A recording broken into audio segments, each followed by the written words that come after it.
Welcome to our summit. Eric, you may get started. Yes, thank you. Good afternoon to all. My name is Eric Söderqvist. I'm the director of the MBA International program, and I'm very happy to welcome you all to this sixth Sustainability Summit, which is organized between the MBA International of Athens University of Economics and Business and the CSE, the Center for Sustainability and Excellence. The Sustainability Summit has become a great tradition, disseminating state-of-the-art knowledge on timely sustainability issues every year since 2016. Today's focal topic, which is carbon neutrality, could actually not be more timely. The world economy is being shaken by escalating energy prices. Fossil fuels are still, however, a major part of the energy mix, and at the same time, urgency increases to cope with climate change by drastically reducing the carbon footprint. I wish to thank Nikos Avlonas, founder and director of CSE, and also visiting professor of sustainability in the MBA International program, for our continuous collaboration and the co-organization of this event. I express my warm thanks to Mr. Konstantinos Aravosis, Secretary General of Natural Environment and Water, who will address us in a little while. Special thanks also to tonight's keynote speakers, who will share their knowledge and experiences. Urs Brodman, First Climate, Chrysanthe Berbati, Piraeus Bank, Eleni Andriadi, Sunny Resort, and Theocharis Parisis, Alumil. Nikos Avlonas will soon introduce them in more detail. Following the keynote addresses, research on circularity will be presented by the MBA International Sustainability and Circular Economy Student Club by Ms. Natalie Haddad. And finally, we will also be awarding great contributions to carbon neutrality and circularity by companies and individuals. Before leaving the space to Professor Vasilis Vazdeikis, Vice Rector of Academic Affairs and Personnel, for his welcome address, I wish to thank our media sponsors and supporters, Insider.gr, Epihiro, Iene, and Energia.gr. So I welcome Professor Vazdeikis for his address and thank him very much for being here with us tonight, supporting the important work we try to accomplish in the area of sustainability and circularity. So Professor Vazdeikis, please. Thank you very much, Eric. Dear Secretary General, professors, ladies and gentlemen, dear students, I'm very honored to be invited here today to deliver a welcome address at the 6th Annual Sustainability Summit that the MBA International program is organizing in cooperation with the Center for Sustainability and Excellence. The topic of this event, carbon neutrality in Greece, the new goal towards a circular economy, covers a very important aspect in the framework of sustainable development.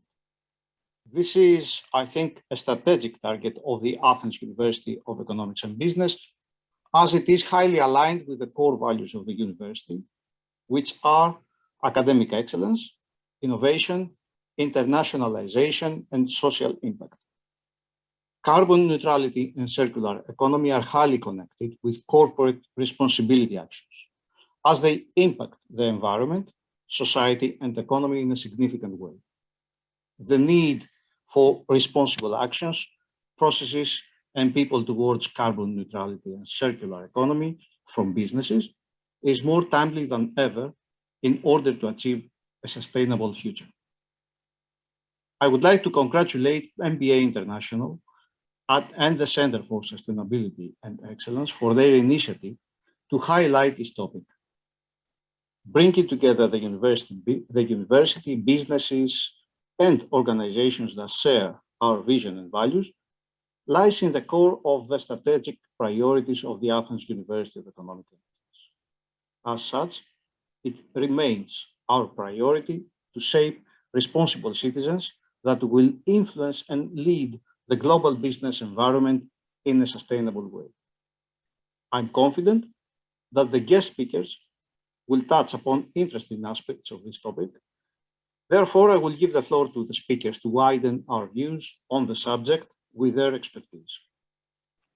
I wish every success for today's event, I am indeed looking forward to the continuity of this cooperation in the future.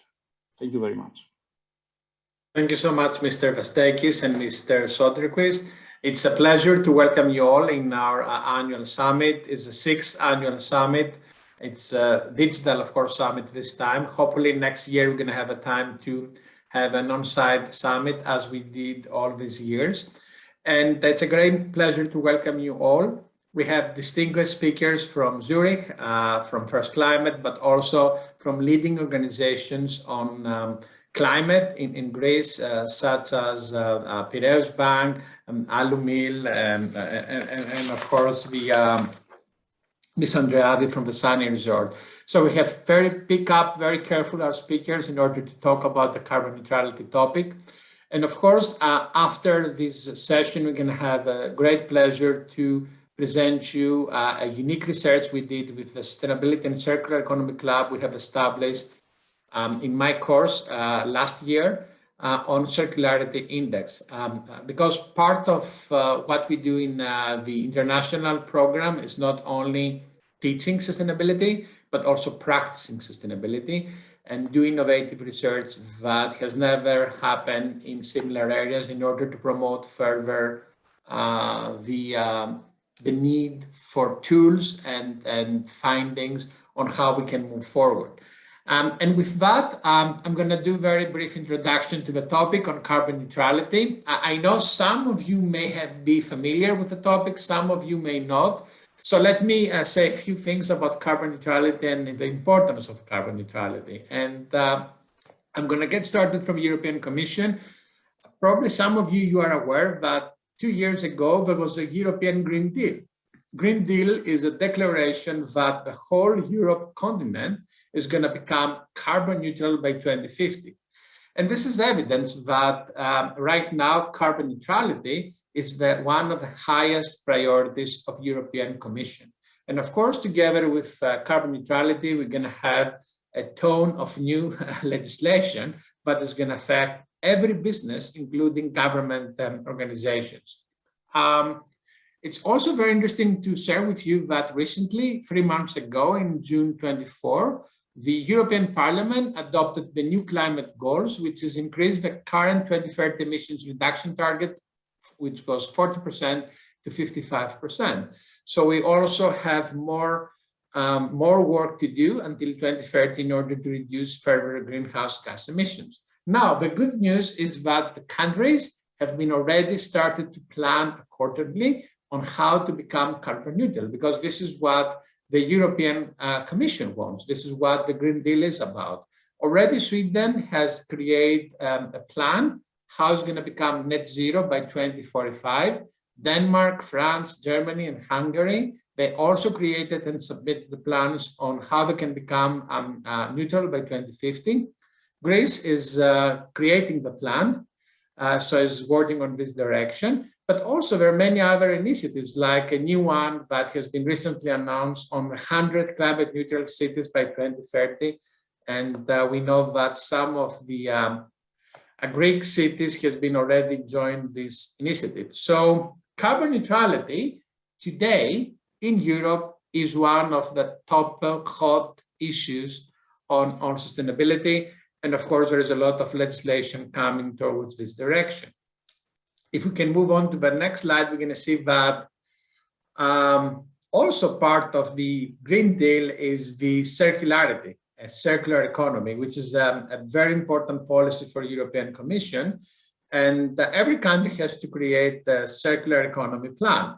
So in a few minutes, we're going to have the pleasure to have Mr. Konstantinos Arabosis, which is Secretary General of the Ministry of Environment, which was the creator of a national circular economy plan for Greece. It's a very, very interesting plan because this plan is going to change Greece in the next coming years, and it's going to affect almost all sectors, especially electronics, batteries in vehicles, packaging, plastics, textiles, construction, and water, of course, and food, and many other sectors. So there are going to be many initiatives and legislation related to sustainable production and industrial policy related to ecological design and certification, tax exemptions for organizations that are more sustainable, actions for sustainable consumption, actions for less waste and with higher value. We're going to move even to initiatives towards zero waste.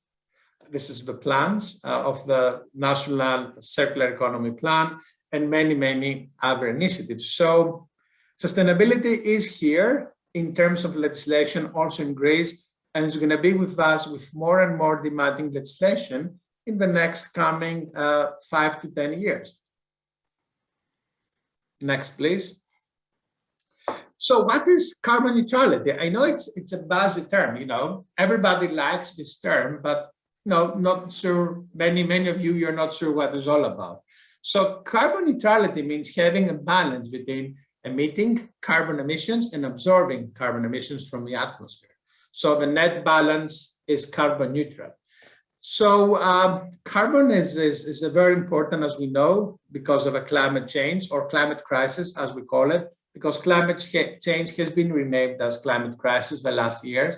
And there are many different ways that organizations can reduce their carbon emissions or even become neutral. Some of them is the installation of renewable energy systems, but only for autonomous use. And of course, energy reduction they can do in many different tools and ways and technology that they can use. Another way for becoming carbon neutral is the carbon offsetting. It's a process where First Climate and his CEO, Urs, is going to tell you more about that. And of course, become carbon neutral. It's not a communication issue. It's a very tough and challenging topic that organizations are going to be put and invest a lot of money and resources in the next year, because carbon neutrality is the new European standard somehow for more and more organizations. The great news is that already OTE has been committed to become carbon neutral in Greece. So we already have organizations with the highest commitment. Wind created carbon neutral stores, and there are several other initiatives by other organizations like E.ON or LP that they wanted to become carbon neutral in the next coming years. So carbon neutrality, it's not in the it's not a science fiction. We are already in the process of moving towards carbon neutrality. Of course, we have to do more for all of these issues. And the next one, please. So in CSE, we did every year we do a research for the last 9 years. It's the largest research on sustainability in Greece.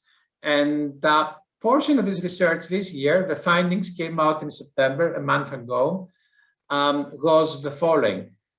In Greece, we have 110 organizations that they submit every year an annual sustainability report, and already 21% of them, almost 22 organizations, are reporting and they have set quantitative goals related to climate change. So this is good news, actually, because this is a very strong commitment and it's not easy, because all these companies, they need to create targets to reduce greenhouse gas emissions, reduce energy consumptions, have fuel savings, reduce energy intensity, of course, and use more and more renewable energy sources. So we are moving towards this direction. This is one of the outcomes of the research. Of course, the research is very extensive.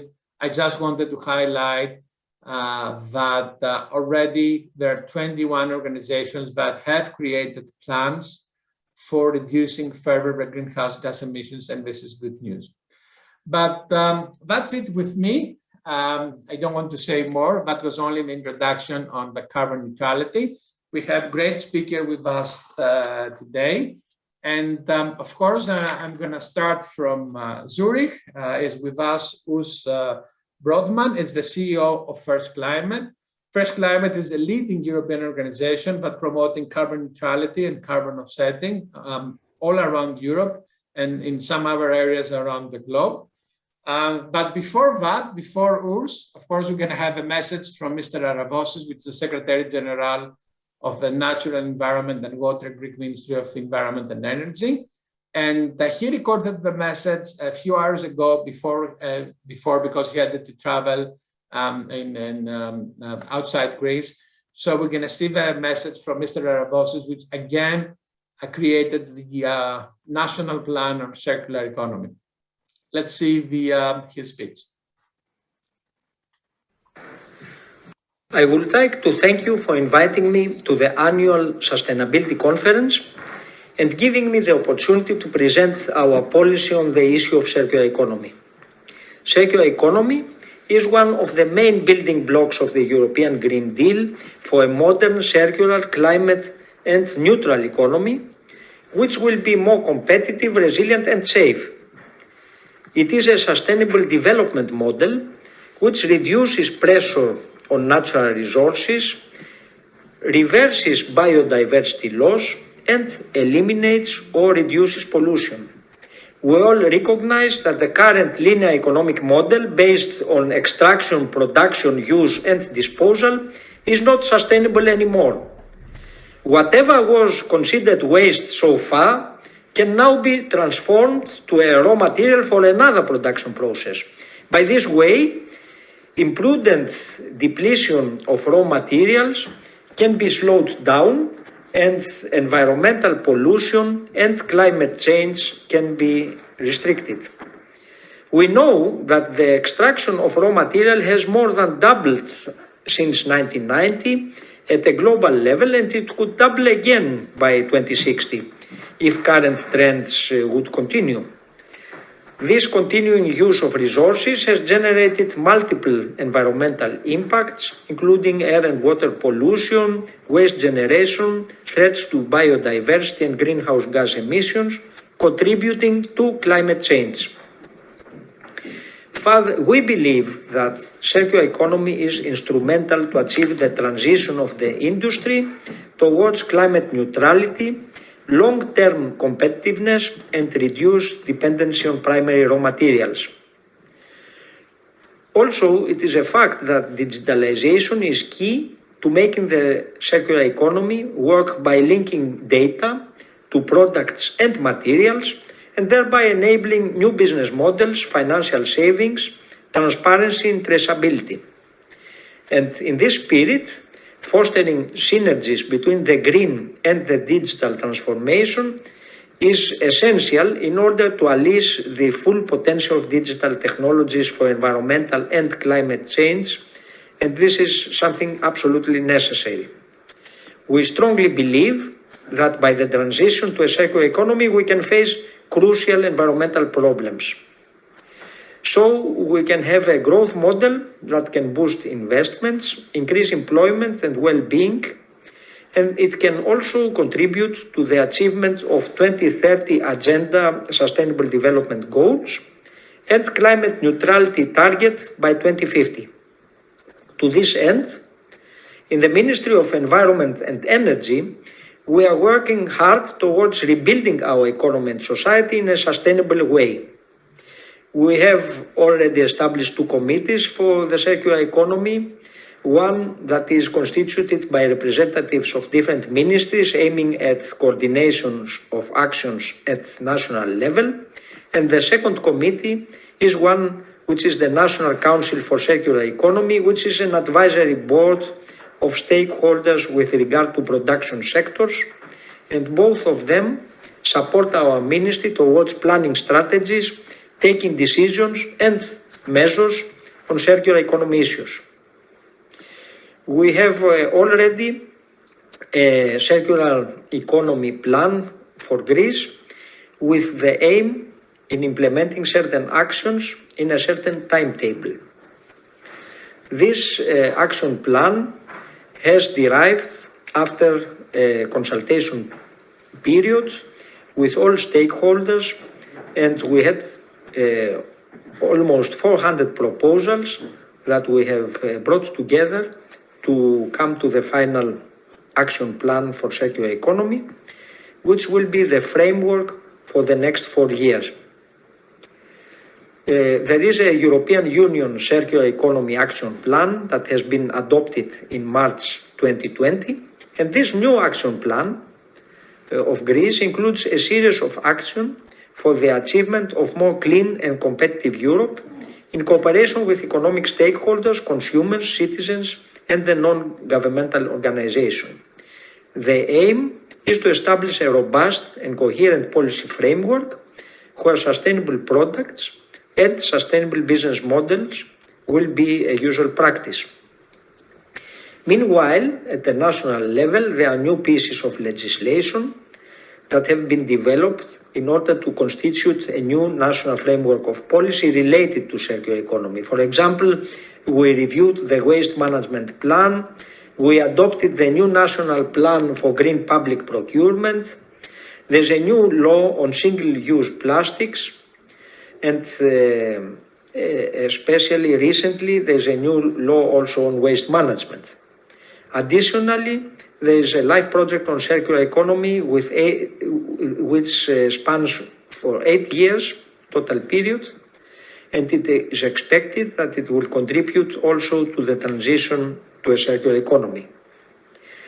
In this spirit, the Secretary General of Natural Environment and Water, our Secretariat, undertook the task to coordinate the review of the action plan that existed for circular economy.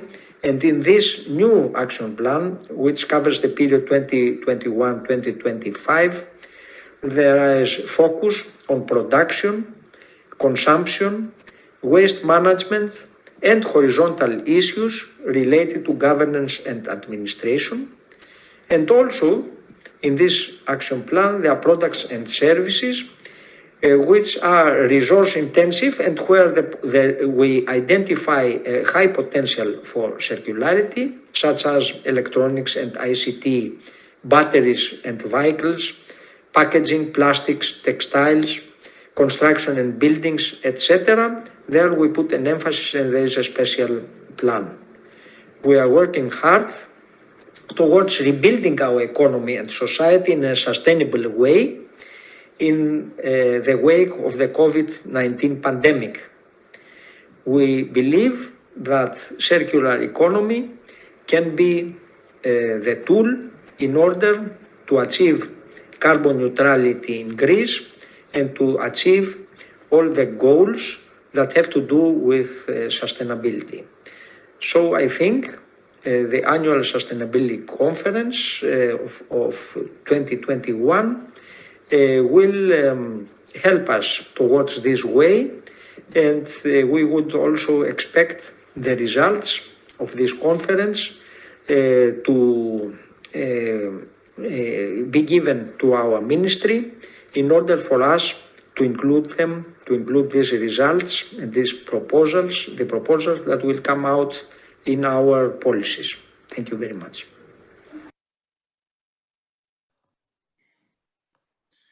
That was a message from Mr. Arabosis. Again, he wanted very much to be live with us today, but because of a trip, he couldn't make it. So he promised he's going to do that the next time. However, we have great speakers with us today, but they're going to be with us live, and you're going to have the opportunity to chat with them and raise questions at the end of their speech. So I'm going to start with Urs Brotman, the CEO of First Climate, one of the leading European organizations that promoting carbon neutrality and carbon offsetting for many, many years in Europe. Urs is going to join us from Zurich. And of course, we know that in Switzerland, the environmental standards are extremely high.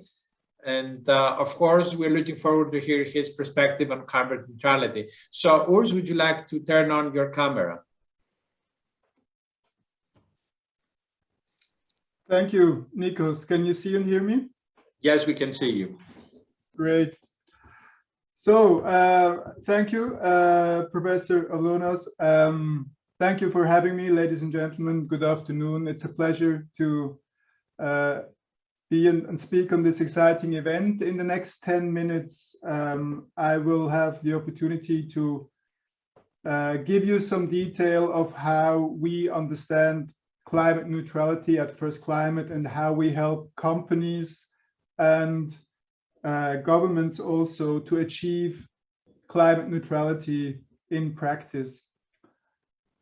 I will start out with a brief introduction of First Climate, what we do. So established in 1999, we were one of the pioneers and still are of carbon markets, the markets for carbon credits.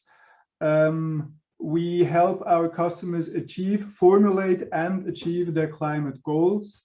We operate in 3 main divisions, one being climate neutrality services. That includes helping customers to calculate their carbon footprint, formulate their targets to reduce their footprint, formulate the strategies to achieve those targets, and then also provide them with market-based instruments and advice, such as carbon offsets, renewable energy certificates to reach climate neutrality. Green energy is an important element of climate neutrality. So we are active in financing renewable energy installations, and we also trade green certificates that represent green energy benefits. Last but not least, we are active around the world in developing projects that reduce greenhouse gas emissions, or actually remove greenhouse gas emissions from the atmosphere, for example, in the field of forestry, soil carbon, and other innovative project types. Next slide, please. Now, let's start by also recalling, the urgency of the matter that we are dealing with. The Paris Agreement in 2016 set the goal of achieving climate neutrality from 2050 onward on a global scale in order to limit global warming to, if possible, 1.5 degrees Celsius compared to pre-industrial times. That's a very challenging target. And what you see here on the slide is, on the black line represents the actual trend in emissions historically. Today we are around 50 billion tons of CO2 equivalent per annum. The green line is a Paris compatible emissions scenario. This is where we should be. This is where emissions should go in order to stick to the 1.5 degrees target, reaching 0 carbon emissions net in 2050.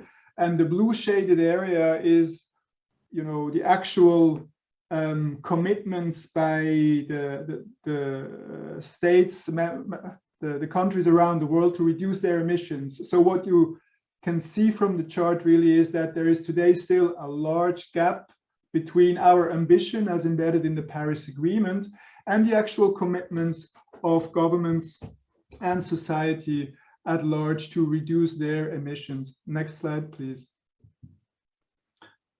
Now, coming to climate neutrality and net zero, as it's often also referred to. What does that mean? First of all, this chart really, it comes from a publication of the Science Based Target Initiative, one of the leading organizations in that space. And it shows what best practice means for companies to voluntarily engage in reducing emissions. It involves formulating a target, a target year by when a company wants to achieve the net zero greenhouse gas emissions goal, and then formulating a pathway towards that target, which will involve, in the first instance, then a continuous reduction of the organization's own direct emissions, so-called internal abatement of CO2 and other greenhouse gases. And then the residual emissions can be and should be offset. So that is best practice internationally. Now, Professor Avlonas has already introduced the concept of offsetting.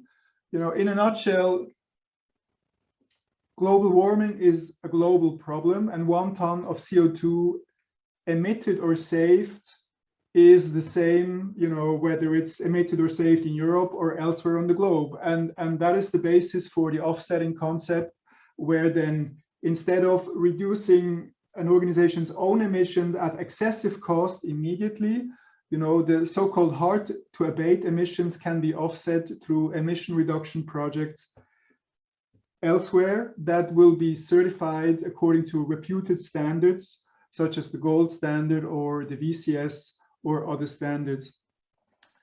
Now, so best practice means to continuously reduce emissions in the organization and offset the residual emissions through carbon credits. And now there's a second important distinction here in that slide, and that's the distinction between traditional compensation of emissions and so-called neutralization. Neutralization is a new term. What is the difference?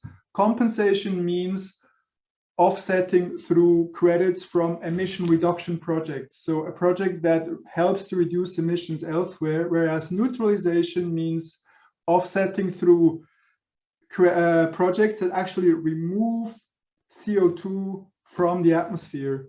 So that would be for afforestation projects, for example, so growing trees that absorb emissions from the atmosphere, or building soil carbon, because let's face it, if in 2050 we want to be climate neutral globally, then clearly actual removal projects will be the only allowable type of offset to still offset those emissions that cannot be abated otherwise.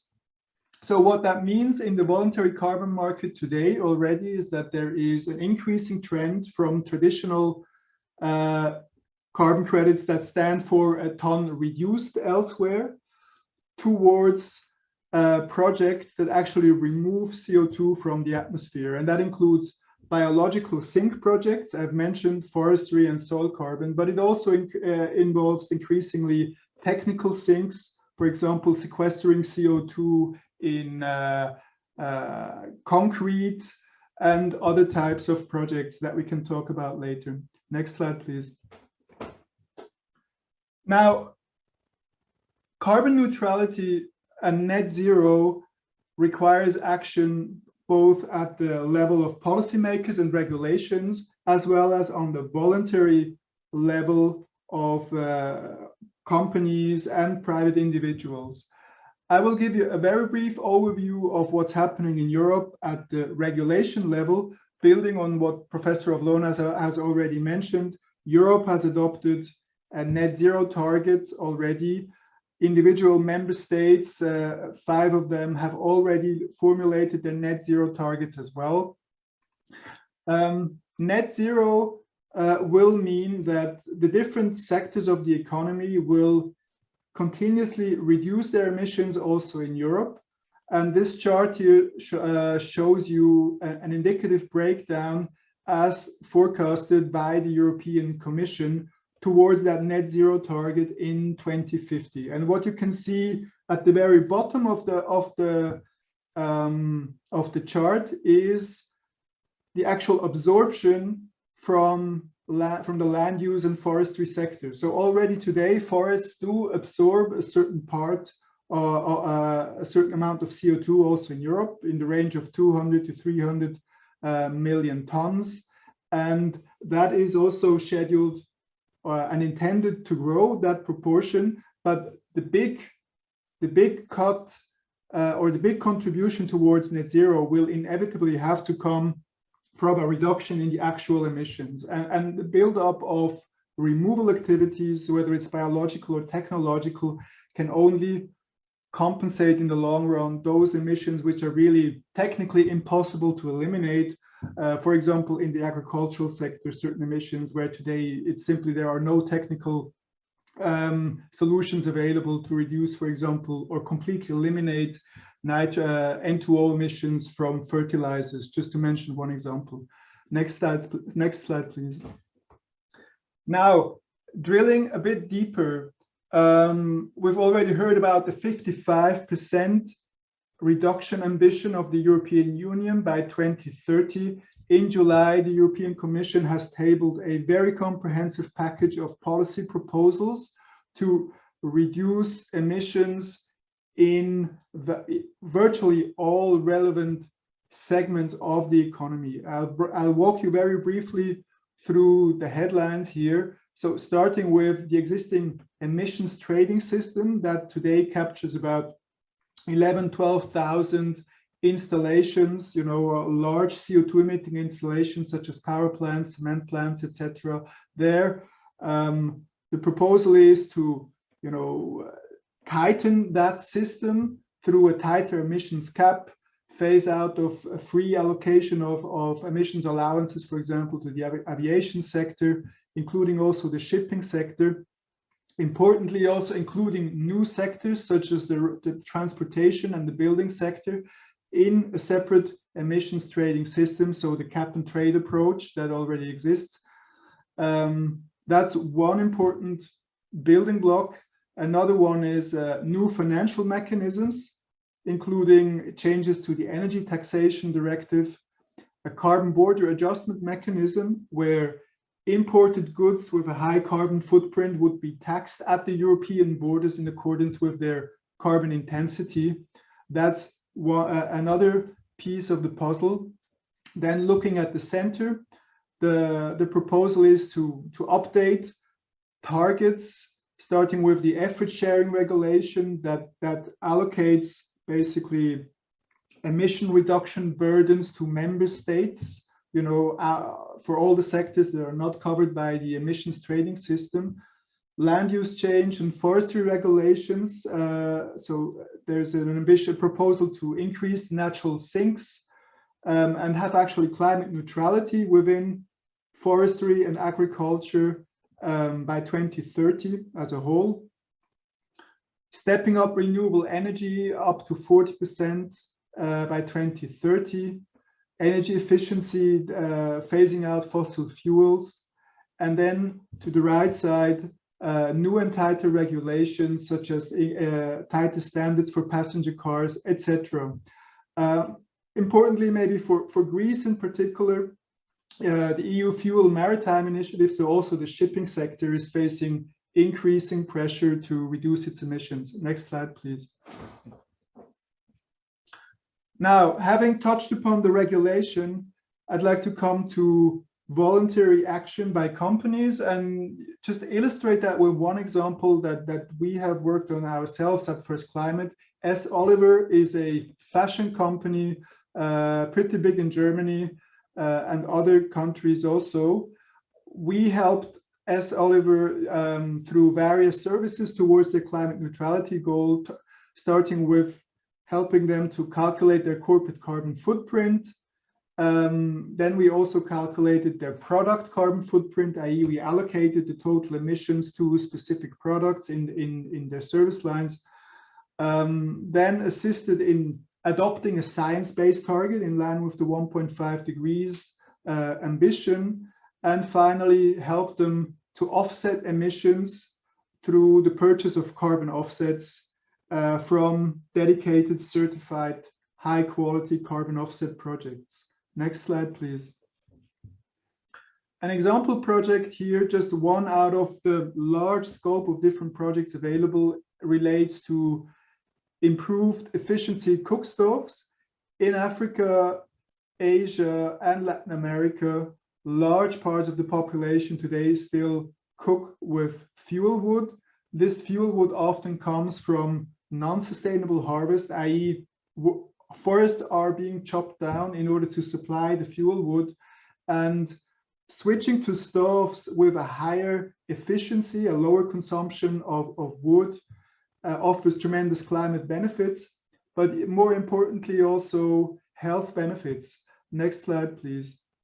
Because these traditional stoves, they are a leading cause of indoor air pollution in these rural and poorer areas, with measurable fatalities, increased disease rates, etc. So if more efficient stoves, they offer the climate benefit in the form of reduced consumption of wood, and at the same time, significantly lower air pollution that has direct benefits for the health of the people that work with those stoves. One example that we work with is the Rwanda stove project that has been operating since 2012 with emission reductions over 1 million tons of CO2 equivalent per year achieved at the maximum level. So how it works is basically that through the carbon credits that are awarded in this case by the Voluntary Carbon Standard, the VCS. You know, those carbon credits help the suppliers of those stoves to offer the stoves at a discounted price, make them affordable to the rural population. So there you have the direct benefit of how carbon finance helps to promote climate efficient technologies. Next slide, please. And this is just an impression of you know, the settings in which we are operating here with that stove program. Next slide, please. In conclusion, voluntary climate action has become indispensable. In addition to regulation, net zero greenhouse gas emissions is the new paradigm for companies and policymakers alike. Regulations is increasingly expanded and tightened. At the same time, companies with a proactive and comprehensive climate strategy will benefit.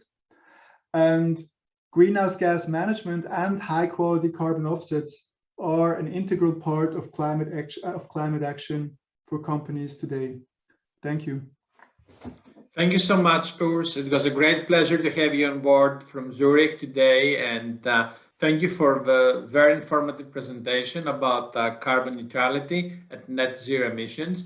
I'm sure everybody understood it's a highly complex and issue which needs a lot of resources and time for organizations to reach this level. I'm happy to have stay with us in the Q&A session and talk more about carbon tax, which is a new thing which is coming very, very soon. All right, so the next speaker is Chrysanthe berbati. He's the head of group planning, IR and ESG from Piraeus Bank. As we all know, Piraeus Bank is pioneering in the environmental banking and green banking for many years now. And Chrysanthe, the floor is yours. Please turn on your camera. Hello, thank you very much. Thank you all for the invite. I greatly appreciate. It was very interesting to hear all the previous speakers. From my side, I would like to focus in the next few minutes on how we think about climate and ESG overall, and what we intend to do. For our guests that are not based in Greece, just to briefly say that Piraeus Bank is the largest lender in the Greek market with approximately 30% market share and more than 5 million active customers. So with this responsibility in mind and this size, I represent the team of Piraeus tonight in this STEAM panel. For us, the fight for dealing with climate change and ESG overall is a strategy at its core.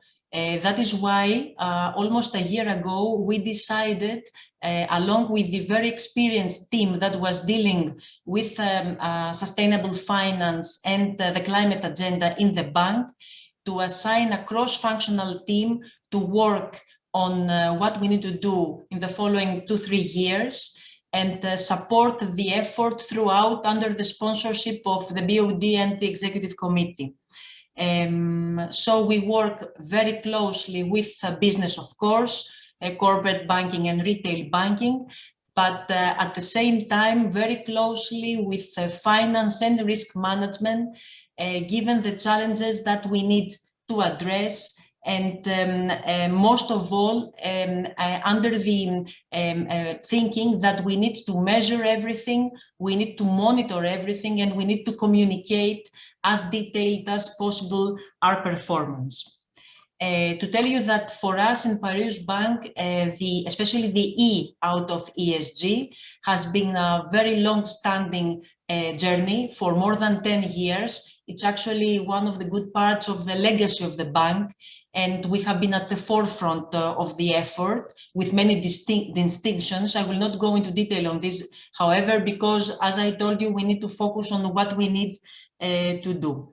The bank has been at the forefront of measurement of its own environmental footprint, and actually we have managed to decrease our own emissions cumulatively in the past 5 years by more than 20%.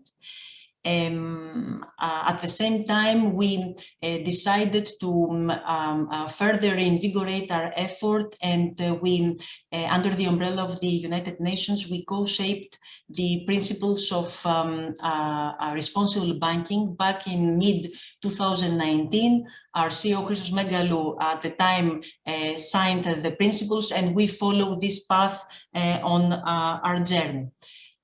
Before I get into the details of our action plan, 2 words on why we need to do it, why we feel that it is part of our strategy, apart, of course, from creation of value for our shareholders, bondholders, clients, etc.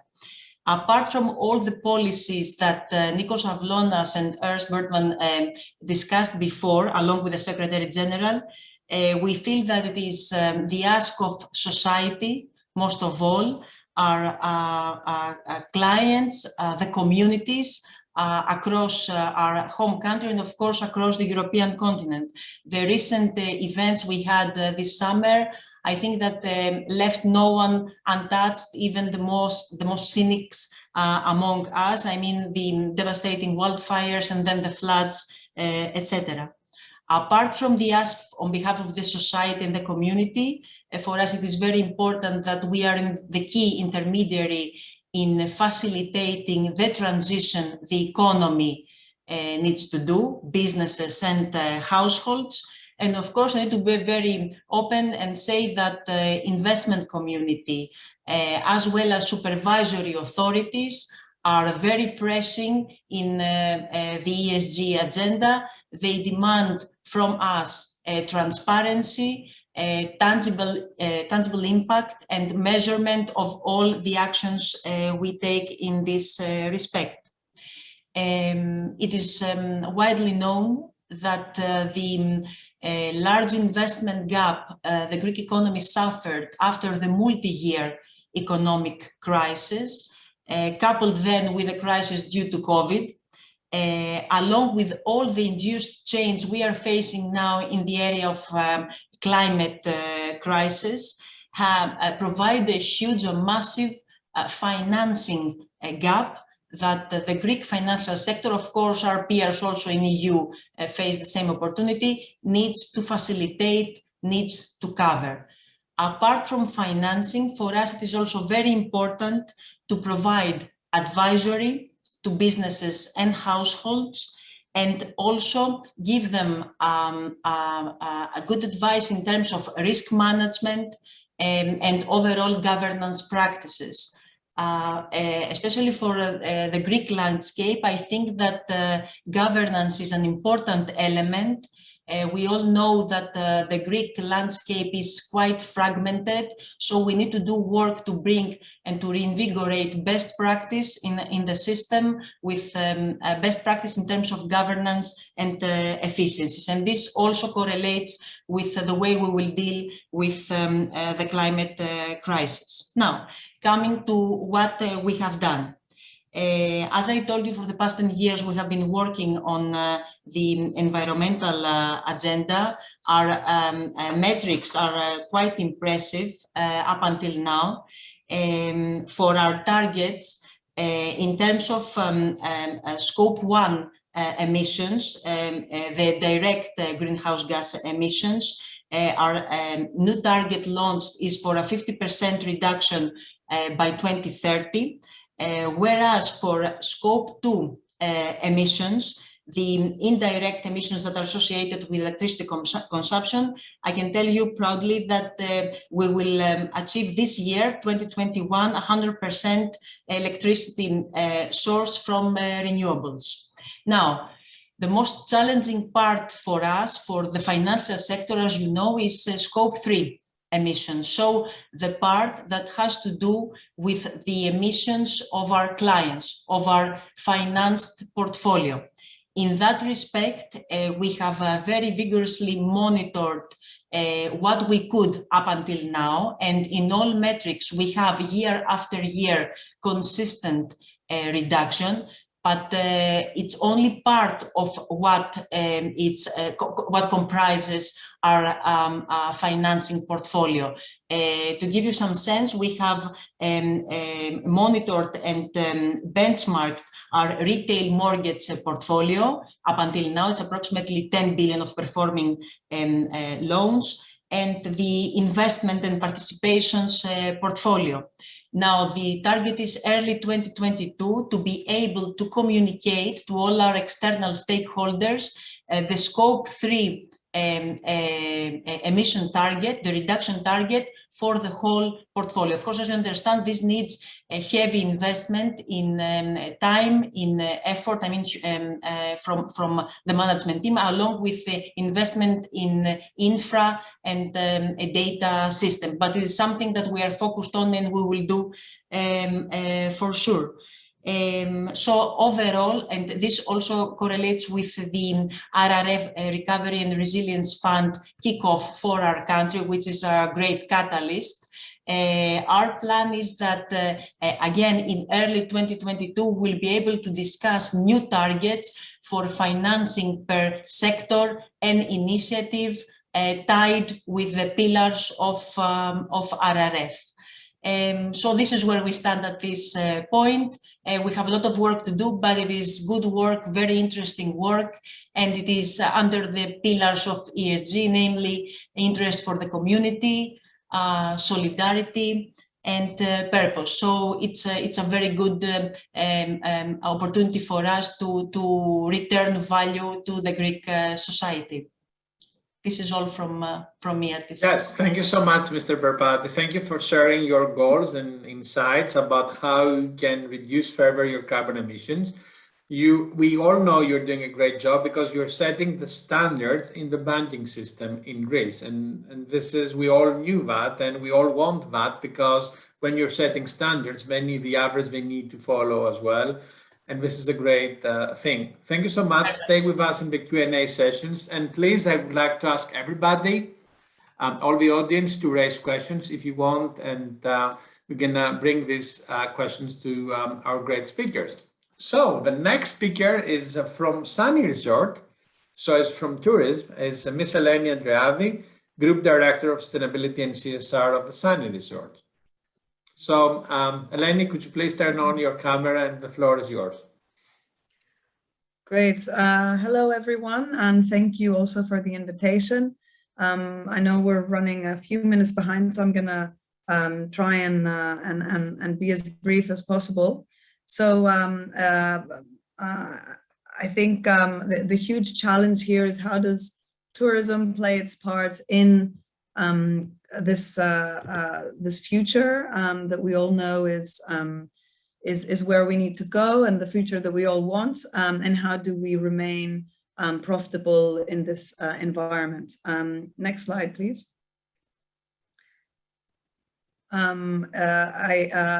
Tourism is a part of the problem. We have the transportation industry, obviously a part of that being tourism. Estimates that I've read place hotels to be about 1% of the total of greenhouse gases, so responsible for 1%. Next slide.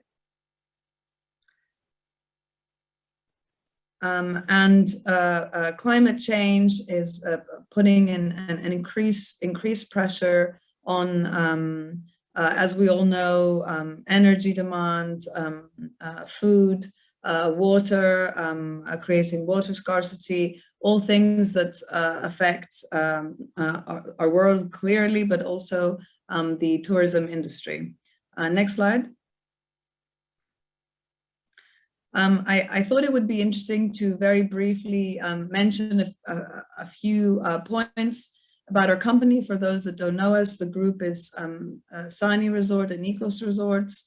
If we move to the next slide, you can see where our luxury resorts are placed. There are 9 resorts in Greece, in Chalkidiki, Corfu, and Kos, and 1 in Andalusia, with projects in the pipeline for Portugal and another in Spain, as well as other Greek locations. Next slide, please.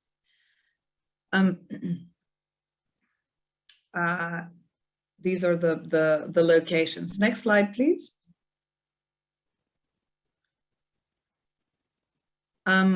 So the ESG approach that we've taken is focusing on drawing also on the UN Sustainable Development Goals that are material to our industry, and clearly climate action and getting our carbon footprint as close to zero as possible is crucial in this respect. Next slide. The program and this the approach is similar for across our hotels, and the two brands is a three-pillared approach focusing on sustainable hotel operations, and I'll talk a little bit more about what we're doing around carbon protection and enhancement of local biodiversity. We heard a bit about this carbon sinks, and our focus is also on protecting, for example, our local wetlands.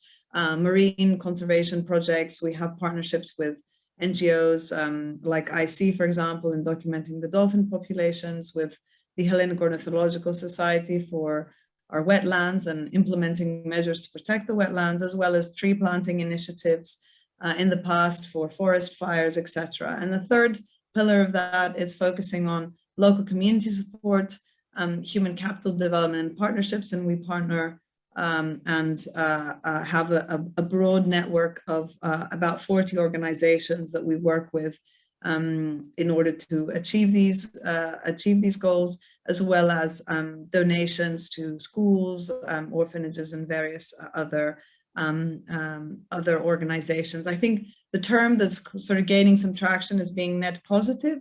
So leaving a positive footprint in wherever we operate. So I'll move quickly. The next slide, similarly, Ecos Green, and then the next slide, some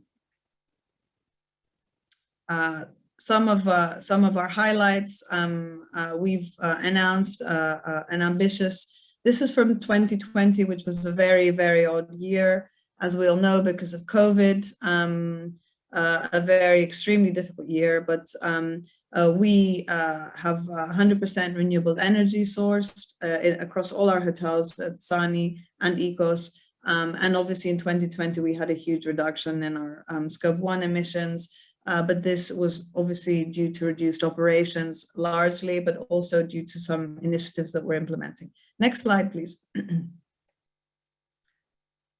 I think it's important. I've included this slide just to mention the fact that it's important to focus on third-party certifications, and this is important in our industry as it gives also a check, if you like, for the guest that we are actually doing the things that we're talking about, and we're transparent in that process. And I think this is becoming more and more important as guests look for more sustainable travel options as we move forward.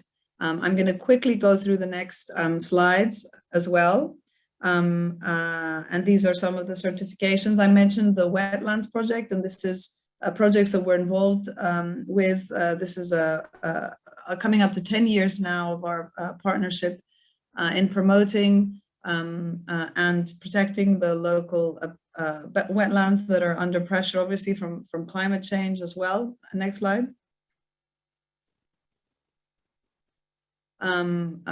Tree planting, as well as caring for the trees that were planted in forest fires close to where we operate. Next slide, please. As well as educational programs that we offer for our guests and for all the groups, for the wider community, I should say, and the local community and schools visiting, be it for learning more about the forest or for other eco excursions in the wetlands, etc. So next slide. These are some of the organizations that we've supported. Next slide. The zero carbon footprint, to mention in the few minutes I have left, a more specifically what we've called our project. This is a statement of our ambition to get our carbon footprint as close to zero as possible. And this is a project that focuses on mitigating emissions, increasing renewable energy use, as well as balancing out remaining emissions. In 2020, we became the first carbon neutral resort in Greece. I mentioned that we run all our properties in Greece and Spain on 100% renewable electricity with a guarantee of origins certification. Next slide, please. This is what the distribution of energy use in an average hotel resort would look like. And it involves a lot of focusing on where energy is used, improving energy efficiency. Cost is also a reason to engage in this, which has really skyrocketed for our business this year. It's really unheard of what's happened this year. We're seeing a tripling of our energy cost, and training of employees also very important, and of course energy monitoring. Next slide. This is an example of how we begin to how we follow. This is from one of our hotels, Ecos Area. We look at monthly energy consumption, correlation with temperature, of course, because this tells you this season, for example, was extraordinary with the heat waves that we had, and this is something that we'll continue seeing. Next slide.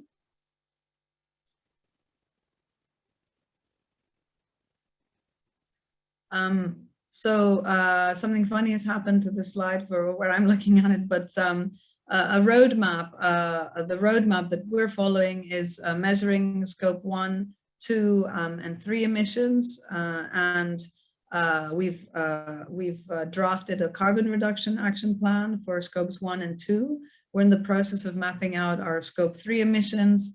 We have focused a lot and are investing heavily in renewable energy.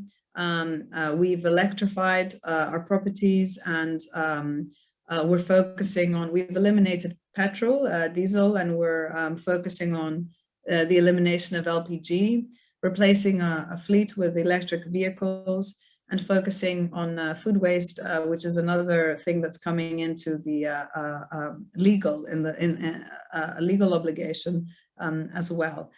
Implementing this action plan, and then monitoring, of course, and offsetting any remaining carbon that is impossible to act on. Next slide. And as I mentioned, this is where we stand. We have a plan is underway, returning the increasing the energy class of our new buildings, hoping to certify especially the new buildings with LEED class or equivalent, focusing on energy efficiency. I mentioned the conversion of our fleet. And our target is to, we're targeting and hoping to be able to be net zero by 2030. Ambitious target, we actually have a 000 target to be zero plastic and zero waste by 2024, which I can tell you are challenges, but easier challenges than the net zero target. But I think just echoing all the other speakers, it's an interesting, very interesting time, a huge challenge, an ethical obligation, but something that we also see our investors, banks, and guests alike really pushing for change. And we are really excited about the ambitious targets that we've set. I think this is my last slide, but I'm going to say next slide to test this assumption. Indeed. So thank you all for your time, and I look forward to your questions. Yes, thank you so much, Ms. Andreavis. We already have a big portion of questions. Of course, it's a complicated topic. We love the 000 target that you have mentioned. As we all know, tourism is representing at least 17% of the GDP of Greece, and sustainable tourism is not the future, it's the present. So great job out there in sunny resort, in sunny Icos resort, in everything you do.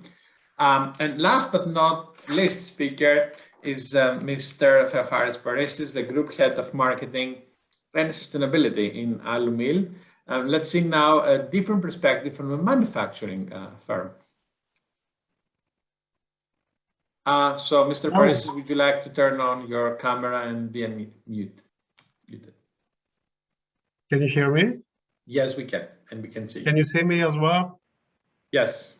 Hi, good evening to everybody, and thank you very much for inviting me to this annual summit for sustainability and giving me the opportunity to share with you our strategy and our main initiatives in terms of ESG. A few words about Alumil. Alumil is a group that is producing architectural systems and actually is present in more than 60 countries through 30 subsidiaries all over the world. Having in mind that the building material sector and the buildings are responsible for the consumption of 1/3 of the global consumption of energy, and in the meantime they're responsible also for the consumption for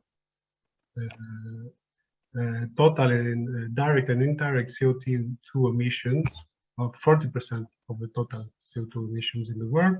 So we are really aware that we have to move on straightforward so as to make things change and reach carbon neutrality. Next slide, please. So, sorry, can you get back? Yes, we can. Yes. Our principles, so as to be able to reach this target, is to integrate environmental thinking in our day-to-day decision making, to use natural resources and energy more rationally, to minimize negative environmental impacts, and to monitor the development of new cleaner technology with a view to adopt them, and to comply with, and where is it possible, exceeding the requirements of environmental legislation. Next slide, please. So, one of our main investments was to reduce our energy footprint, which actually was the creation of a new aluminium scrap separation unit that costed 4.56 million euros and was completed within 3 months in 2020, so as to increase by 50% our green aluminium production within 3 years, and to reach within 3 years 70% of green aluminium in our production. Next slide, please. Therefore, we can have a quick view on this short video of concerning this investment. Let's see.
Slide, please. Yes.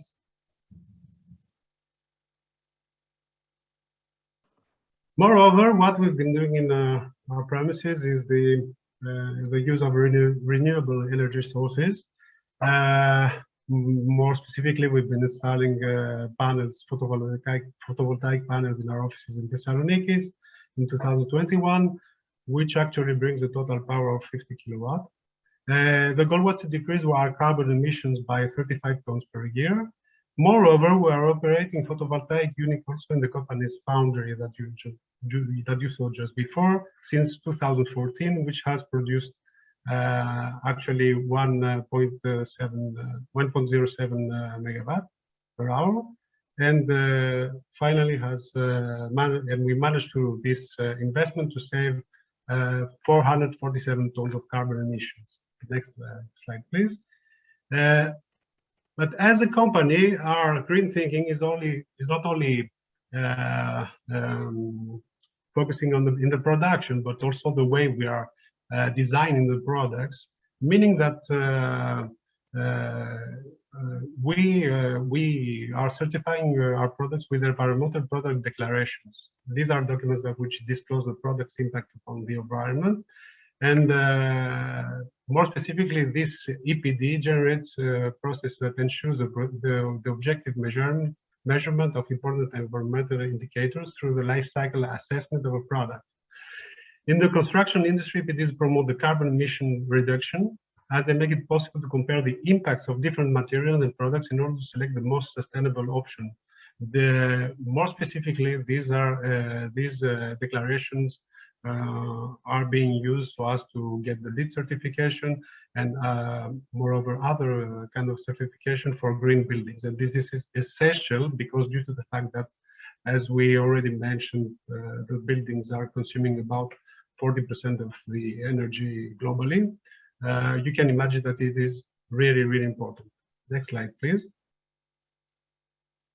Moreover, except our environmental management system, ISO 14001, we are also certified for energy management ISO 50001. Actually, we have created the energy baselines and energy performance indicators for energy performance evaluation on an annual and monthly basis. This has been done in order to improve our energy performance and, of course, to implement environmentally friendly practices. Next slide, please. Moreover, we have been implementing some initiatives so as to reduce energy consumption.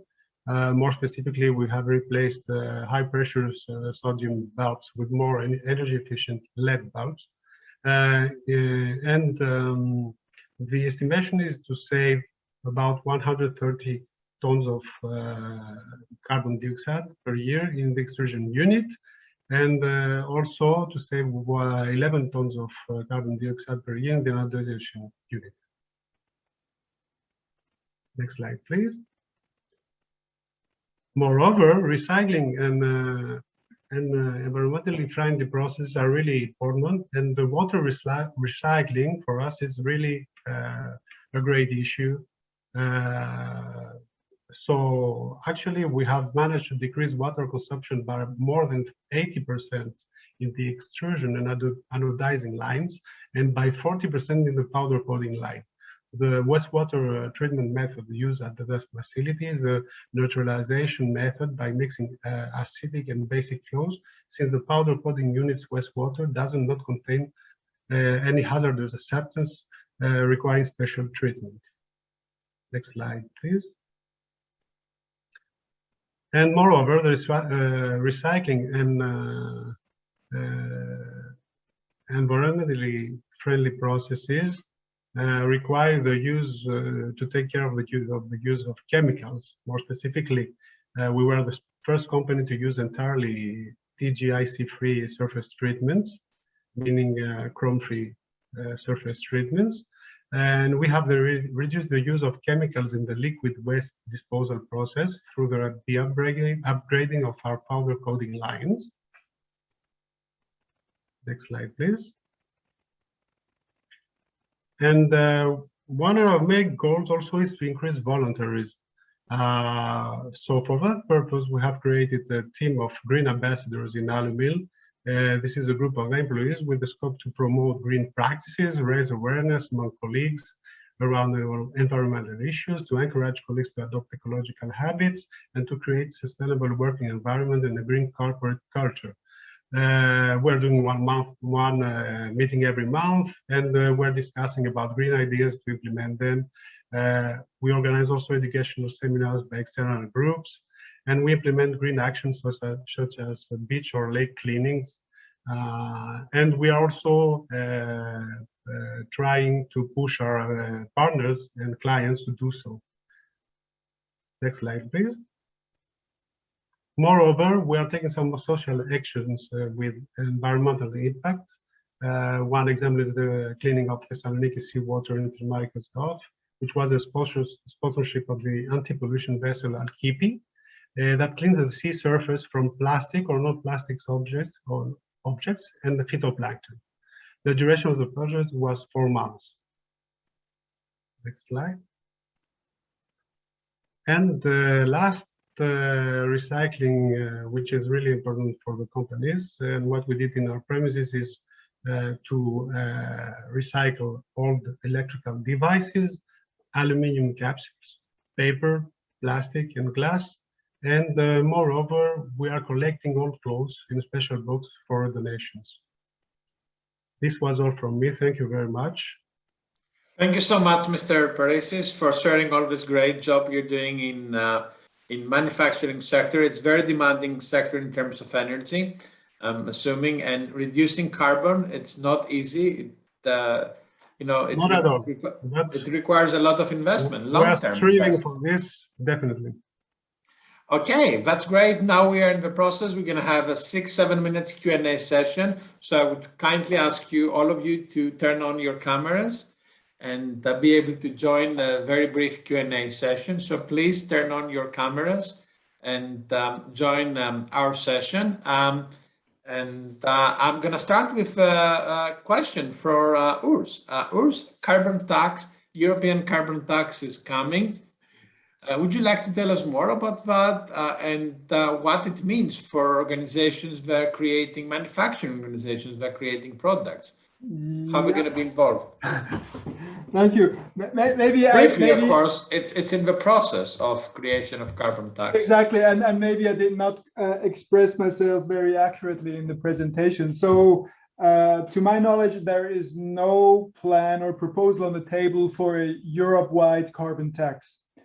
What is on the table is, on the one hand, a tightening of the European emissions trading scheme, which, as I've mentioned, covered the large CO2 emitters, right? And that's the alternative to a carbon tax, is not to fix the price on carbon, but to fix the amount of CO2 that may be emitted every year and then let the market determine the price. So therefore, those large CO2 emissions, there is no intention of moving from a cap and trade system that we have today to a carbon tax. What is on the table is energy taxation, changing certain principles relating to energy taxation, in particular to make sure that certain subsidies that still exist today for fossil fuel in certain niches are eliminated. That's number one. Number two, taxation remains the sovereignty of the individual member states. And as you are certainly aware, some member states, for example, Sweden, do have hefty carbon taxes on those sectors that are not subject to the EU ETS. Germany also recently has introduced the carbon tax for stationary fuel combustion, for example, and CO2 with, and the tax rate will increase over time. So indeed, at the level of the member states, there is a wealth of activity that is going on also in terms of, let's say, increasing the price on carbon, the price per ton of CO2 emitted. Wonderful. Thank you so much, Urs, for sharing this very interesting, fascinating information about what is coming, or actually what is already here. Ms. Berbati, just a quick question. We know that scope 3 emissions it's heavy, it's huge, complex issue. My question is not going to be about scope 3 emissions. It's going to be how you're going to plan integrating to your financing of business the ESG criteria and particularly environmental criteria, and what is going to be the impact to the business that they're going to, financing, like getting money, borrowing money from Piraeus Bank. Yes, this incorporation of criteria into our credit underwriting and origination policies is something that we are working on right now. We have some first basis, but it is not a make or break situation right now. Of course, the new element is that apart from our own dedication to align with the climate agenda, we have a climate stress test next year and the so-called ECB roadmap. So the supervisor also intervenes in our efforts. And as part of this roadmap, we will be called to include the criteria and further strengthen the underwriting framework, and in that respect, as you mentioned, Nikos. So it's a work in progress. We are trying to assess everything so as to conclude to a solid new policy for credit, taking into account, of course, the idiosyncratic nature of the Greek economy, given that most of the sectors are being relaunched right now after the crisis and COVID, but also to align with the agenda for net zero policies. Wonderful. Thank you so much, Ms. Berbati.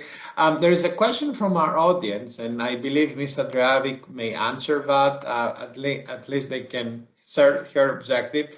There's a question that if Europe is not going to meet the 2050 targets, the net zero commitment, is there any plans that is going to put forward to mitigate the difference? Of course, we cannot guess, right? I mean, we don't know. 2050, it's in, I don't know, many years from now, almost 30 years from now.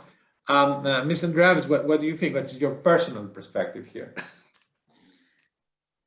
I think really this is a case of there is no plan B, to be honest. So I think for all of us who know a bit more about the science, that all these targets are, very belatedly based on, because let's face it, we've delayed, procrastinated to no end.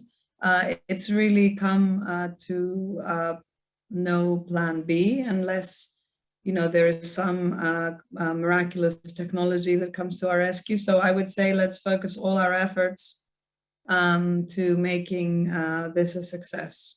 So I'm afraid, I don't know, perhaps Mr. Broadman has some other perspective that I would be very interested to hear. But unfortunately, I think that that it's imperative that everyone gets on board with this plan, certainly in the EU, but worldwide. Wonderful, thank you so much. Mr. Paresis, how challenging is for a manufacturing firm, large manufacturing firm, to reduce further the carbon emissions further towards the targets and objectives that you have set? Sorry. I would say that this is really, really challenging because, as I mentioned, the buildings are responsible for 40% of global energy consumption. So we are aware of that, and really, we will do in the future whatever is possible so as to reach the global goal. So from, I would say, from our start, let's say as a group, we've been having in mind, we're having a green philosophy. So for us, it's extremely essential to follow this specific path and reach this goal. It's not easy. It's not easy, I would say, really not easy, but we will manage to do it, I think. Wonderful, thank you so much. There's a last question. Is there a unique global index method like accounting of how CO2 emissions is calculated for each organization, or each organization has the freedom to choose its own scientific practice. Highly complicated question. Yes, there are global standards on calculating the carbon emissions, although there are different emissions factors that may force organizations to deviate from announcing the appropriate carbon emissions. So even if the standards are there, the emissions factors are different, and we have seen deviations of up to 50% in calculations from organizations by themselves. So usually organizations use third-party organizations to verify that the calculations are appropriate. This is a global standard way of verification on carbon emissions. And with that, I would like to really thank you for your time and sharing all of this fantastic information with us. It's fascinating. We are talking about the future right now. A climate crisis is here. Climate neutrality is the only future we have if we want to survive as one of the species in the Earth. We need to take care of our home. Otherwise, the home is going to kick out human species from the planet, because we cannot live with climate crisis in the next coming years if we don't take care of our home. So carbon neutral is the new standard out there for each one of us. Let's see how we're going to make it happen. Thank you so much, all of you. Please stay tuned with us for the awards and the research presentation on circularity. Thank you so much, all of you. It's a pleasure. Thank you very much.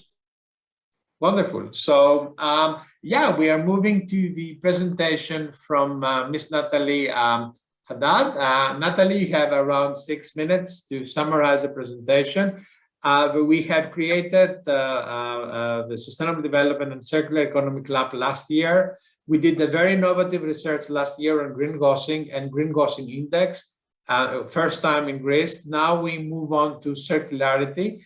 And in this presentation is going to show you very briefly, of course, what was the finding of the research of circularity. So Natalie, could you please turn on your camera and be unmuted, and the floor is yours. Thank you. Good evening, everyone. Welcome to the presentation of the i-MBA Sustainability Club research on circular economy and circularity rate. Next slide, please. Let's start with defining circular economy, which is also referred to as circularity. So basically, we're talking about an economy that is restorative and regenerative by design. It aims to redefine growth, rethink progress, and design the waste out of the system. As you can see in the circular economy systems diagram, it is a closed loop system created through redistribution, renovation, recycling, etc., minimizing resource inflows and generated waste, pollution, energy leakage, and carbon emissions. Next slide. This being said, we need to move from the current model of linear economy, which is based on take, make, waste, towards a circular economy. This can be achieved by the implementation of the 9 R's waste hierarchy through long-lasting design and waste management under 3 principles. Firstly, smart product use. No, can we go back? Okay. So firstly, smart product use with the refusing waste generation, rethinking design and longer lifespan, and reducing resources by using recycled materials and waste from other assets. Second, extension of lifespan by reusing product or parts in a new life cycle, repairing a product, refurbishing, remanufacturing, and repurposing. And finally, useful end of life with recycling and recovering. Next slide. So, as it has been said before, Europe has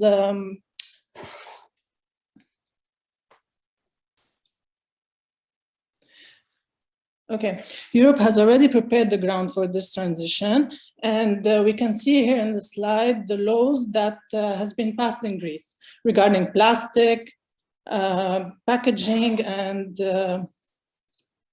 waste generation. Next slide. So now, how to assess and measure the work being done towards a circular economy? To answer this question, many indexes have been constructed, and we constructed our own circularity index. To do so, we examined 2 frameworks within the EU. The first being CIMA framework. It's an academic expertise, and the second, circularity method constructed by professional experts. Next slide. Based on those, we were able to build our own circularity index as a generally used framework while choosing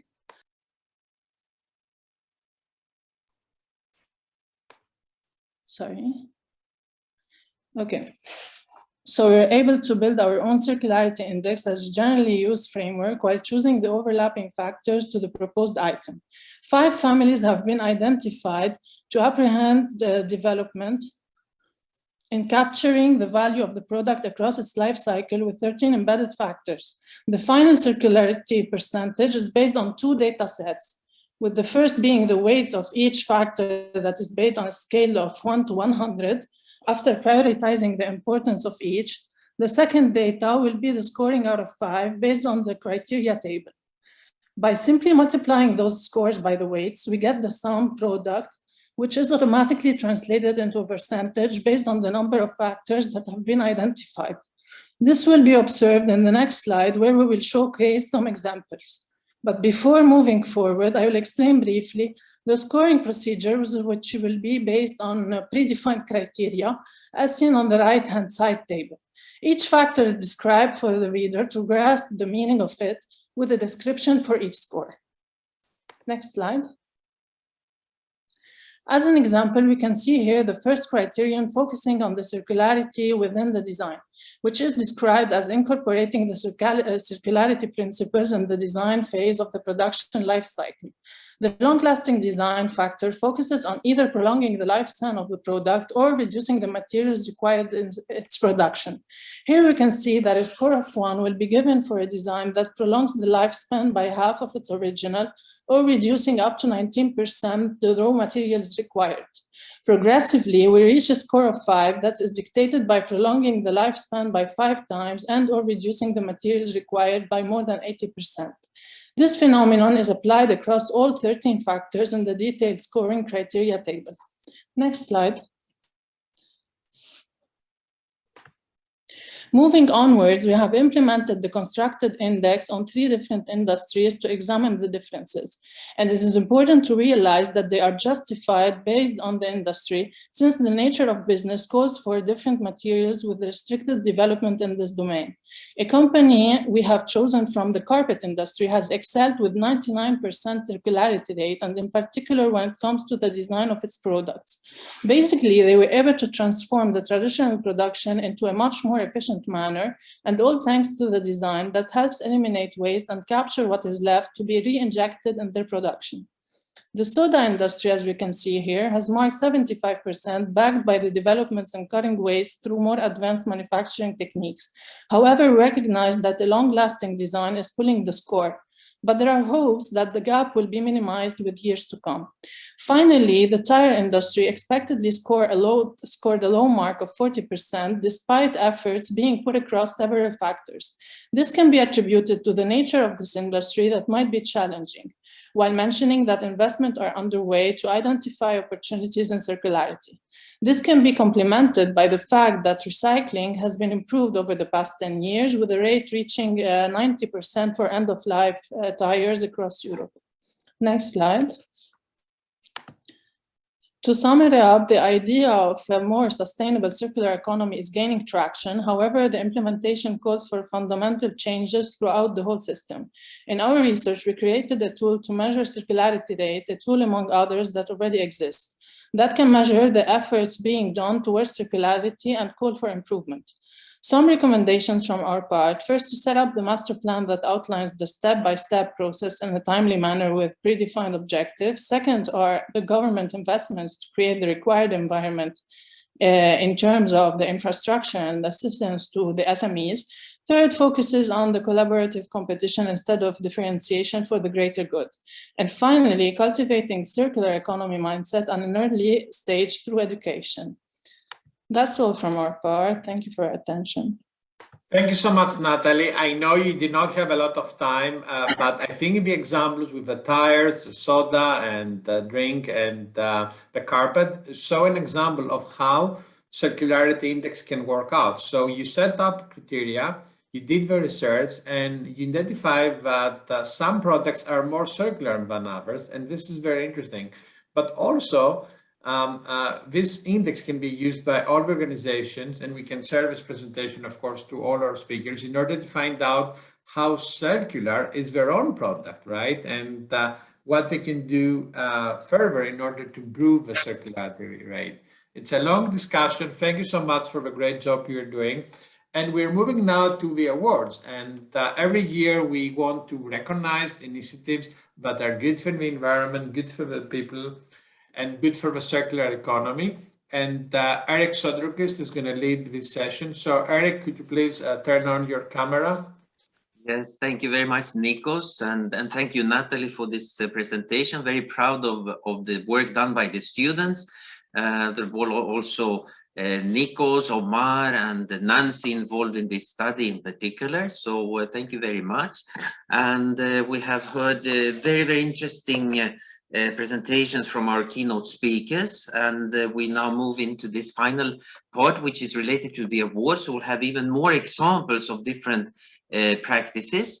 So these first business awards are made for innovative, or are given by us here, the i-MBA International CSE, in this summit as always, for innovative environmental projects and projects with focus particularly on carbon neutrality and circular economy. So the first award goes to Hellenic Petroleum Group for its energy transition strategy, aiming to transform the group into a low carbon emission solutions provider and to reduce its carbon footprint by 50% until 2030. So let us watch the related video here from Hellenic Petroleum.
So congratulations to Hellenic Petroleum. Extremely important for a company in its sector to make this transition to reduce the footprint and move towards more of green energy, of course. The second award now goes to Ote Group for its 100% use of renewable energy sources to cover its electricity needs, or climate neutrality in the group's function until 2025 and the whole value chain by 2040. So let us watch also a video here by Mirto Papadimitriou, environmental management expert.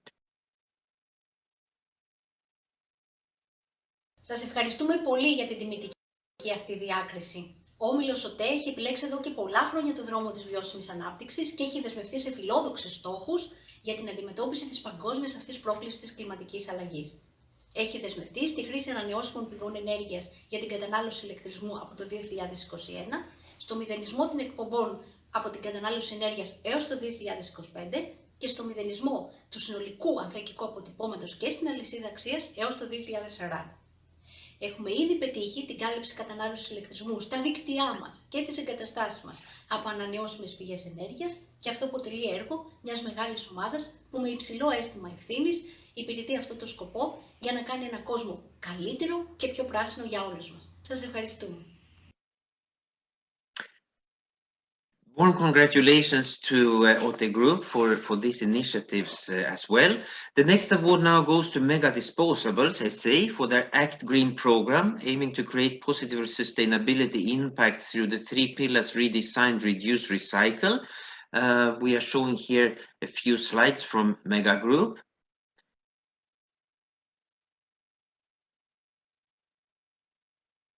We see the 3 pillars: redesign, reduce, recycle, the Act Green program, which is focused around these issues. Okay, so warm congratulations also to Mega Disposables, also in a very crucial position activity in the circularity context. The next award goes to Halcor for their circular economy project IntWaste for the development and implementation of an intelligent waste management system in Halcor's copper tube plant. Industrial company, also very important to make efforts in the reduction of their imprints. So we see a few slides here about this program.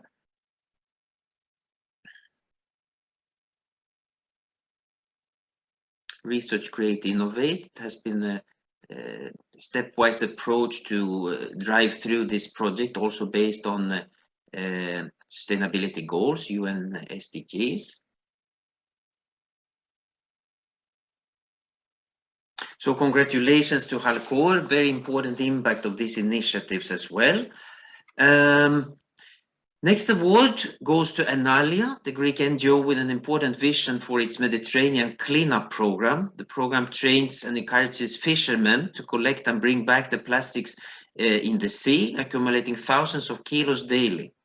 The collected plastics are then forwarded for recycling and reuse transformed into new products. This is very important. We all know the problems with the plastic pollution in the sea. We have some related slides here as well. Students have been engaged in this together with the fishermen, and important volumes are being collected, and then the transformation into various products like women's shoes and so forth. So warm congratulations. This initiative has been very important, very successful. Now we have a slightly different award, the next one, which belongs to, which is related to a journalist for his or her work concerning dissemination of sustainability and corporate responsibility issues. We also award each year a journalist for their important work in dissemination and informing the public about these issues. So this year the award goes to Eftichia Konstantinidou for her contribution in informing and increasing public awareness of environmental climate change issues, research, innovation in these areas through the TV show Omicron 3 in ERT3, the third state channel. So let us watch the video related to this by Mrs. Konstantinidou. Hello everyone. My name is Eftichia Konstantinidou. I'm a journalist currently working for the Greek broadcaster, in particular to a daily TV show called Omicron 3, a TV program that emphasizing on environment, climate change and innovation. I feel so honored to be selected by the Center for Sustainability and Excellence to get this special award. I would like to say a big thank you to personally Mr. Nikos Avlonas that gave us the opportunity to better communicate environmental issues that really have a strong impact on our everyday lives, but still many of us are unaware of the dangers behind them. A characteristic example is greenwashing, the process of providing misleading information to make a company's product appear more environmentally friendly than it actually is. So I was positively surprised when I've read about the first greenwashing research in Greece that was conducted in support of CSC. So I've reached out to Mr. Nikos Avlonas and asked him to share with us, to share with the Greek public a few greenwashing incidents in the Greek market and give us specific suggestions on how to spot and avoid them. So thank you so much for that. We're very happy to award Ms. Constantinido for her important work. Congratulations to all the awarded organizations and individuals. And now, Nikos, you will also award one of our students for. Yes, many congratulations to all the winners. Our committee worked hard the last month to identify good practices and leading practices in the field of climate and circular economy. It was not as easy as it seems. So all these organizations are doing a great job, and we need media. We need more media, the media to be more involved. And we saw the winner from Earth Freeze is doing a great job in promoting the need for more efforts towards climate change. And congratulations to all. But last but not least is an MBA student, as Ms. Despina Karakopoulou. We have this award for almost 6 years now, and we want to award students that have an exceptional performance in the core sustainability that we introduced 7 years ago, because we want students that they love sustainability, that they're doing an extraordinary effort towards sustainability, and they lead by example. So Despina Karakopoulou is one of them. And Despina, would love to hear also a few words from you about your distinction. Please turn on your Hello camera. to everyone. Yes, hello to everyone. Congratulations to all speakers and the companies awarded today. In my turn, I would like to thank University, Professor Soderquist, and of course, my professor, Mr. Avlonas, for this great honor. The course of Sustainability Strategies and Reporting was really interesting and interactive. Mr. Avlonas had the way to motivate all of us by weekly assignments and discussions through the course. Through this course, all students realized that sustainability is important. More investors and businesses have noted that sustainability issues impact risk, return, and the value of the company over the long term. How important is the non-financial performance, non-financial KPIs, and reporting? We focused on the EU legal framework for Green Deal and ESG goals. As a lawyer, I had the legal background, and I was always looking for the business perspective. That is why I selected International MBA, and through sustainability course, I managed to combine both. If I may say, my feeling is that beyond what law provides for, the success will be sustainability to become a norm as behavior, business culture. And today we had the opportunity to see very promising actions to that point. Thank you again for the award, and I really enjoyed the event. I'm greatly honored. Thank you so much, Despina. Every year we educate 30 sustainability students, which are going to be the upcoming sustainability leaders in our society. So we are very happy and proud to do this job. We need more leaders on sustainability in order to make carbon neutrality happen faster than 2050. My personal view is that 2050 perhaps is too late for our Earth to become carbon neutral, and we need to move on and do more by 2030. And we are very happy to see that more and more organizations are driven by 2030 to reach carbon neutrality. So I would like to thank all our distinguished speakers. I would like to thank Urs and of course Theocharis Parisis, Chrysanthe Berbati, Eleni Andreavi, and each one of you that was part of the event, the Circular Economy Club, that joined this event with this research, and of course, each one of you that joined us. You were a great audience. Thank you so much for your active participation in the Q&A session. There was many questions that remained answered because we were out of time, but hopefully we're going to be able to answer these questions. You all have our email. If you want more clarifications, happy to provide that. Carbon neutrality is the new standard, it's the future of the planet, and we have no way to avoid carbon neutrality because this is about our Earth, it's about the lives and about the survival of the humanity. So it's such a very important topic. We are in the beginning of this discussion. We are in the beginning of the development of new technologies that are going to help us to become carbon neutral faster. But what is important is that each one realize how important it is, especially when we're leading organizations that have very high impact. So carbon neutrality, it's the future, but also very important for us to reach it as soon as possible. Thank you so much for joining the summit. Thank you so much for being here with us, and looking forward to have you back next year. Eric. Thank you, everyone. Thank you, Nikos. Congratulations to all. Thanks for your participation, and have a great evening. And we look forward to being in touch soon again around sustainability, circularity issues. Thank you so much, all. Have a great evening, all of you.